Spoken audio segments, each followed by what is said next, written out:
breaking up the monotony of the gameplay discussions this week with a look at Project Gotham Racing 3. This is an Xbox 360 launch title all the way back from 2005. And I actually had the pleasure of playing this game late last year. I was just busy with the new gen consoles being released, so I didn't have time to cover it until now. But I wanted to get this video out there because I actually really enjoyed this game. I was a bit surprised by it, though. I went into this game more or less expecting a simulation track racing game, and ultimately what I got was a more arcade style racing game with a few sort of simulation elements. The handling of this game and just of the cars in general took me by complete surprise. You know, it is very sort of easy to sort of steer your vehicle in the direction that you want and get out of drifts and turns and sort of stabilize your vehicle. I mean, yeah, you can oversteer and you can screw up if you're not paying attention, but more so the controls of the cars are very sort of input responsive. It sort of reacts on a dime, but the sense of speed here is actually phenomenal. I really enjoyed this game playing it through because it was just a very relaxing game in its own right, and I really did appreciate that. So the game itself isn't actually that long. I was actually able to beat it over the course of a whole week and spent a few hours here or there. I'd probably say it takes you probably about 8 to 10 hours to go through all of the single player career events, and you'll be basically earning credits from your races and being able to purchase brand new cars. Ultimately, I have to say that I did end up being able to purchase basically all the cars that I wanted to buy. There's just a few that are sort of locked behind more of the, there's like a leveling system in the game where if you don't get to a specific level, you unlock more cars and stuff. So if you don't reach like a specific criteria, they'll hold some cars back against you. And so there's sort of this incentive to keep on playing the game. And this game also has like an online element that I didn't check out. But, there's a decent handful of cars. There's not so much, but basically all the popular ones are there, and I just found this game to actually be fairly relaxing while playing it. This is something that you can pick up. You don't have to invest tons of hours into. You can just sort of pick up, play, and have a good time, and I really appreciated that. So obviously you're looking at the game here. You have this decent variety in tracks. I would say you go to some really big locations. You have London in here. You have Vegas, Tokyo. You have the Nürburgring, which is from Germany, one of the most famous tracks and most difficult tracks there are.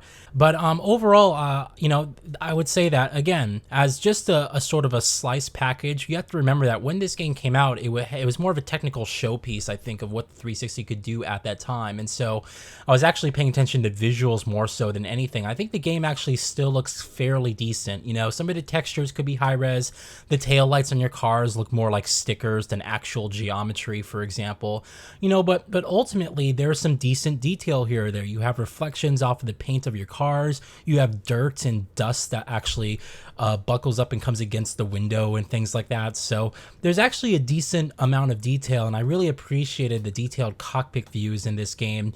And it was sort of really easy, I would say. If you're familiar with modern day racing games, you can jump into this game with ease. I think the handling might actually surprise a few of you because, like I said, it is very responsive, and that to me was like the most surprising element. This being my first entry into the Project Gotham series, I never played any of the PGR games prior to this, and so again, I was expecting more of this simulation racing game, but it's a lot more arcadey than I anticipated.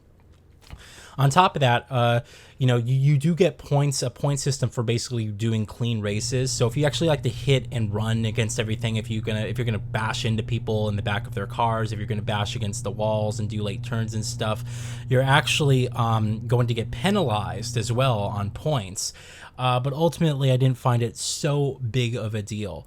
Again, this is a very sort of casual style racing game, and this is one that I feel is very accessible to a wide variety of audiences, and I think it was actually probably a perfect launch game just to get something on there that would showcase the visuals of the 360.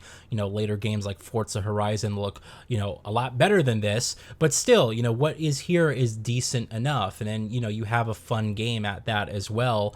So ultimately, I think this game is a lot of fun. Actually, I was really surprised. So there is a multiplayer element to the game that I unfortunately did not check out. I didn't know if I doubt people are still playing this game, to be quite honest with you, but they did make a sequel, Project Gotham Racing 4, which I do own in my collection. I don't know when I'm going to check out that game, but, I'll do a video back on that when I cover it. But yeah, this is a series that, I feel like Microsoft sort of looked at this game when it came out. And at the time, you have to remember, this was 2005. Not so long ago, they introduced the world to Forza, their simulation, flagship racing game. And I think Microsoft was looking at this game because they are the publisher of this game, but it's developed by Starbreeze. But I think Microsoft looked at this game, publishing it, and they're like, all right, there is literally no point in us investing in both PGR as well as Forza. Let's just put all of our money into Forza. It's made by Microsoft Studios, it's one of ours, and we can have more control over it. I think that what happened there was just a shift of them focusing their efforts more on the Forza IP, which we all know today as it's a large IP, it's super successful, and it's Microsoft's sort of flagship racing series. To have this in here as well, if you imagine maybe we still had the PGR series going on, I just don't know if it would have been as beneficial.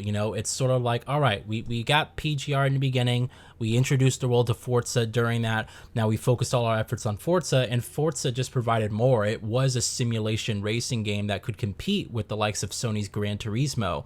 And then on top of that, we also had the arcade racer Forza Horizon introduced on the 360 later towards the end of that console's generation, which took everyone, including myself, by complete surprise of just how excellent the actual game was. So, yeah, it's a bit unfortunate that this series isn't alive anymore, but still, I enjoy going back to these sort of racing games, and I think if you can basically sort of play this game with the mindset of, oh, this was a 360 launch title, it was more of a graphical showpiece. It's light on content, but what's there is fun and engaging, and it's manageable. A lot of racing games today just like to overfill you with content, right? It's just this abundance of just challenges and content and all this crap. And, I find myself a lot of times, when I tried to play Forza Motorsport 7, I love Forza 7. I think Forza 7 is a great game. But after about 40 hours of me playing the game, hardcore playing it, trying to do everything, I just gave up, because it would have required another 20 to 30 hours of me to actually play through the rest of that game in its entirety. And what I really liked about this game is that you could play it over the course of a week and do everything, and it doesn't suck up your time. It's not like the races take 10, 15, 20 minutes each. These are just a few minutes each. It's fairly, I would say, it's fairly easy. There are difficulties here and there that you can actually adjust, but it is fairly easy. The cars themselves, again, handle fairly simply, and this is a game that you can just sort of relax and have a good time in. And I think that those types of experiences, especially today, everything's so super serious, competitive, and it's just oh, you start a game and you're expected to commit to it for a period of a couple months because of just how long everything takes to do.